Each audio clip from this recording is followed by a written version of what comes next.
So when we collect or equate all the four factors, those affect on Le-Chatelier's principle, then we get such a type of arrangement in table in which effect of concentration changes the position of equilibrium, in which there is no change in the value of equilibrium constant.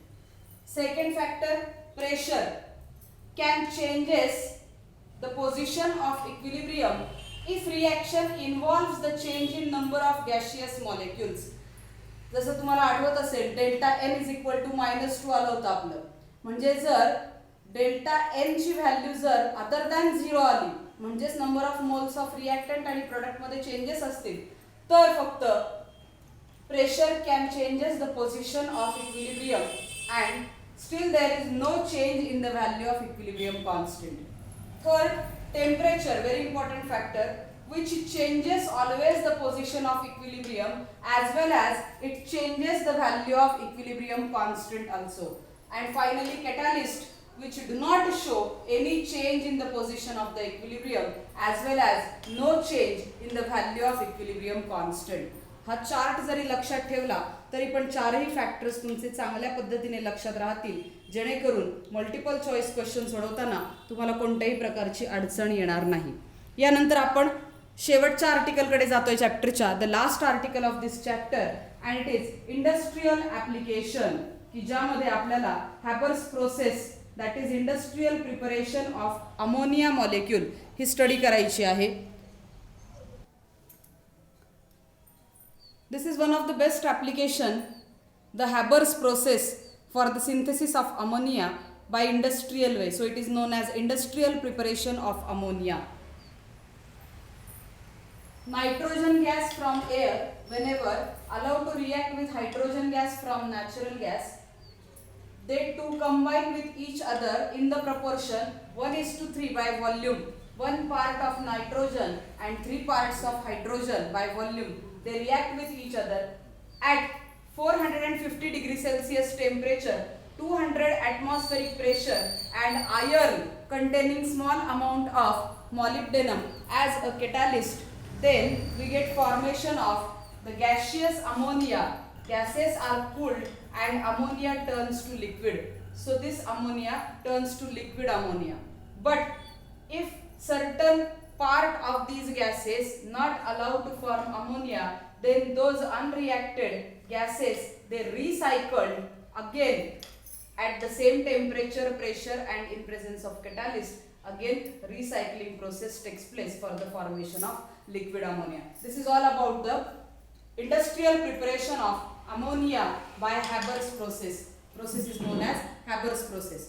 Now this reaction proceeds with a decrease in number of moles because delta n is equal to -2. आपल्याला माहिती आहे, जर reaction लिहायला गेलो आपण तर ती अशी आहे, N2 gas plus 3 times H2 gas at an equilibrium gives formation of 2 times NH3 gas. So 2 minus 4, delta n is equal to -2 and forward reaction is exothermic. Plus heat आपण मगाशी लिहिलं होतं, म्हणजेच forward reaction is exothermic in nature. आपण यापूर्वीच effect of concentration यावर बघितलाय. When we add some amount of hydrogen, QC is less than KC, सगळं आठवत असेल तुम्हाला, आत्ताच थोड्या वेळापूर्वी पाहिलं आपण. म्हणजेच इथे चेंजेस होतात, इक्विलिब्रियम पोझिशन चेंज होते, पण इक्विलिब्रियम कॉन्स्टंट चेंज नाही होत, असं आपण ऑलरेडी पाहिलेलं आहे. Now how temperature affect, effect of temperature बघूयात आपण यावर. The formation of ammonia is exothermic reaction, hence lowering the temperature will shift the equilibrium towards right. बघा काय होतंय, इथे प्लस हीट असतं, प्लस हीट याचा अर्थ काय होतो की formation of ammonia is exothermic. ती एक्झोथर्मिक प्रोसेस आहे, याचाच अर्थ हीट इज गिव्हन आउट, म्हणजे जेवढं कमी हीट असेल, जेवढं कमी टेम्परेचर असेल, तेवढ्या कमी टेम्परेचरला reaction will or equilibrium will shift towards right side. Equilibrium जी रिएक्शन फेवरेबल आहे ना त्या साइडला इक्विलिब्रियम शिफ्ट होते, हे लक्षात ठेवा.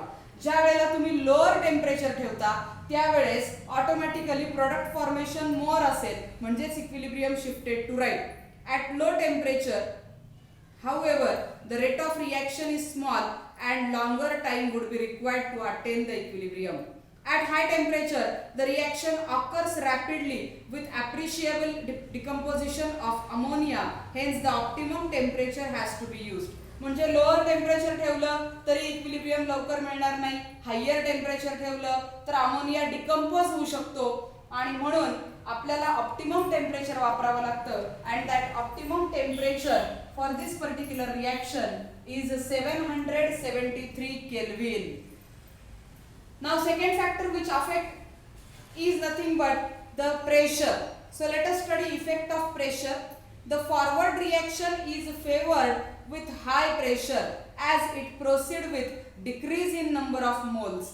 फॉरवर्ड रिएक्शन मध्ये रिएक्टंटचे नंबर ऑफ मोल्स कमी होत आहेत म्हणजेच प्रेशर काय होतंय high pressure. So at high pressure decrease in number of moles and forward reaction is favourable. At high pressure, the catalyst becomes inefficient. Therefore, optimum pressure need to be used, and the value of optimum pressure is 250 atmosphere. जसं कमी जेवण केलं तरी पण पोट भरत नाही, आपल्याला रात्री झोप येत नाही. जास्त जेवलो तर पोट इतकं भरलेलं असतं की रात्रीचं अनइझी होतं म्हणजे झोप येत नाही. म्हणून मॉडरेट जेवलं पाहिजे, ऑप्टिमम जेवलं पाहिजे, जेवढं गरजेचं आहे तेवढंच जेवण केलं पाहिजे. तसंच कोणत्याही रिॲक्शनसाठी तुम्ही बळच टेम्परेचर कमी केलं तरी पण रिॲक्टिव्हिटी किंवा रिॲक्शनच्या प्रॉडक्ट यील्डवरती अफेक्शन होतं. तुम्ही टेम्परेचर वाढवलं तर त्या हाय टेम्परेचरला ते रिॲक्टंट किंवा प्रॉडक्ट डिकम्पोज होऊ शकतात. म्हणून ऑप्टिमम टेम्परेचर या पर्टिक्युलर हॅबर्स प्रोसेसला वापरलं जातं 773 kelvin. Same thing is applicable for pressure आणि ऑप्टिमम प्रेशरची व्हॅल्यू आहे 250 atmospheric pressure. So here is the theoretical end of chapter number 12 that is chemical equilibrium from your 11th science chemistry syllabus. आता या चॅप्टरवरचे जे numericals आहेत ते numericals आपण पुढच्या लेक्चरला continue करणार आहोत. So in our next session will continue with the numerical और problem section of this chapter. For today we are stop here only. We are going to stop here only. Thanks to all of you.